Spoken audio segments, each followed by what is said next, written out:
അമേരിക്കയിലെ ആദ്യ വനിതാ സിഖ് ജഡ്ജി മൻപ്രീത് മോണിക്ക.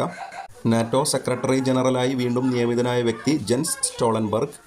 മനുഷ്യനെ ബഹിരാകാശത്തെത്തിക്കാനുള്ള ഇന്ത്യയുടെ ഗഗൻയാൻ ദൗത്യത്തിൻ്റെ സാങ്കേതിക ഉപദേഷ്ടാവായി നിയമിതനായ മലയാളി നാവികൻ അഭിലാഷ് ടോമി. കേന്ദ്ര സാഹിത്യ അക്കാദമിയുടെ പുതിയ അധ്യക്ഷൻ ആര്? മാധവ് കൗശിക്. കേന്ദ്ര സാഹിത്യ അക്കാദമിയുടെ പുതിയ ഉപാധ്യക്ഷൻ ആര്? കുമുദ് ശർമ്മ. ഈ പദവിയിലെത്തുന്ന ആദ്യ വനിത കൂടിയാണ് ഇവർ.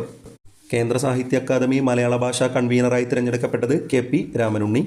കേന്ദ്ര ലളിതകലാ അക്കാദമിയുടെ നിലവിലെ അധ്യക്ഷൻ ആര്? Professor V നാഗ്ദാസ്. സശസ്ത്ര സീമാബലിൻ്റെ പുതിയ director general Rashmi Shukla. Indian വ്യോമസേനയുടെ ഗ്യാലൻറ്ററി മെഡൽ നേടുന്ന ആദ്യ വനിതാ വ്യോമസേന ഉദ്യോഗസ്ഥ വിംഗ് കമാൻഡർ ദീപിക മിശ്ര. ഇന്ത്യയിലെ US സ്ഥാനപതി എറിക് ഗർസോട്ടി.